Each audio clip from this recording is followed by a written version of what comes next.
Ya, sahabat-sahabat semua para pendidik, kita harus mengetahui bahwa kita adalah manusia dan yang kita didik itu adalah manusia.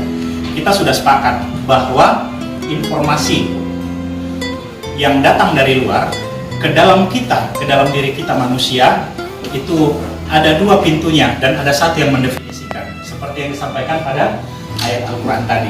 Wa ja'ala lakumus sam'a wal absar wal afidah la'allakum tashkurun. Nah, ternyata dari ayat Al-Quran ini diambil oleh seorang ahli pendidikan, ahli psikologi, Bobby Porter, mengatakan bahwa ada 3 gaya belajar dari seseorang: auditorial, visual, dan kinestetik, ya. Dan semua sejalan dengan Al-Quran. Pada dasarnya seperti itu. Nah, ada apa sebenarnya dengan fuad? Ada apa dengan hati? Coba kita lihat dulu ya. Sebelum masuk ke sana, ini sedikit pengantar.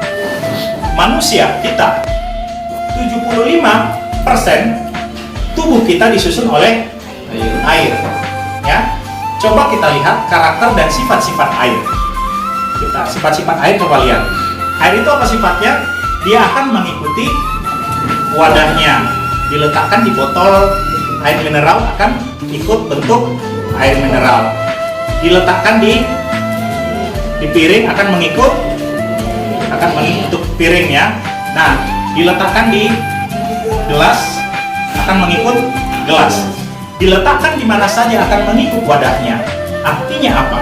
Manusia dipengaruhi oleh lingkungannya. 75%. Gitu ya. Inilah kemudian yang harus kita pahami, bahwa bagaimana ketika kita memiliki impian anak-anak didik kita ingin menjadi student well-being, nyaman dalam belajar, maka kita harus menciptakan kenyamanan itu sebagai guru.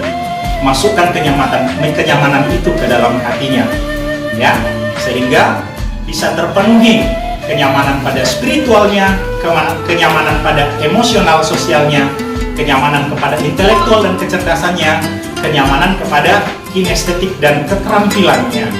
Itu ustaz-ustazah sekalian.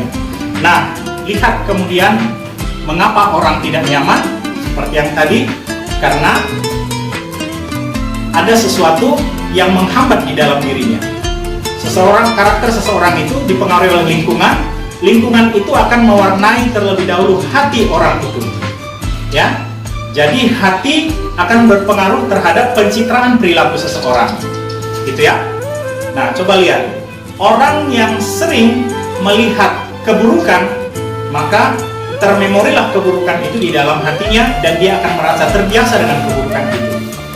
Orang yang terbiasa dengan lingkungan kebaikan, maka dia akan termemori dengan kebaikan itu dan akan merasa janggal dengan keburukan. Nah, sehingga orang yang terbiasa di pesantren akan merasa janggal tinggal di lingkungan pencuri, atau seorang pencuri akan merasa janggal tinggal di lingkungan pesantren. Nah, itulah kira-kira gambarannya, ya. Nah, jadi apa yang membuat itu berbeda? Hati. Apa yang membuat student well-being nyaman? Hatinya. Maka jagalah hatinya agar tetap bersih dari keburukan, sehingga semua pelajaran bisa jadi nyaman. Gambarannya seperti ini. Inilah hati, ya. Nah, hati kita, hati siswa kita, ya, ketika dapat dari lingkungannya, mungkin dia sering dengar lagu dangdut, ya. Jadikan aku selingkuhanmu, misalnya, ya. Apalagi cinta satu malam, gitu kan. Hatinya kan termemori. Itu dia yang cinta satu malam. Apalagi ayo goyang dumang ada. Terus, ya. Terus apalagi keburukannya? Dapat dari lingkungannya. Orang tuanya manggil dia, "Hei monyet!" Jadi monyet, ya. Nah gitu. Jadi kotor hatinya sampai termemori.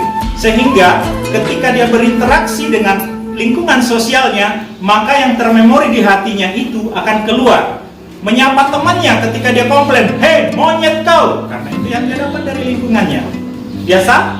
Nah, lalu kemudian di SIT Al-Khansa, anak yang seperti ini masuk, atau guru yang seperti ini masuk, ya. Dapatlah dia tausiah dari temannya. Harus selalu menjaga ibadah, ya. Terus apalagi Dia dianjurkan untuk menjaga sholatnya, ya, tilawah Al-Quran, terus mendengar nasihat. Sesabar apa orang memberikan air putih itu untuk membersihkan segala kotoran di dalam hatinya, selama itu pula dia akan mendapat penyiraman ruhani, ya, sampai seterusnya, ya. Semakin banyak kebaikan yang diisi ke dalam hati itu, mulai dari pendengarannya dan penglihatannya, terus diberikan yang baik-baik, akhirnya memori-memori yang lama yang biasa buruk di dalam hatinya akan menyingkir dengan perlahan-lahan, dan pada akhirnya hati itu kembali bersih kepada fitrahnya. Sampai di sini mengerti? Oke, demikian Ustaz saya sekalian.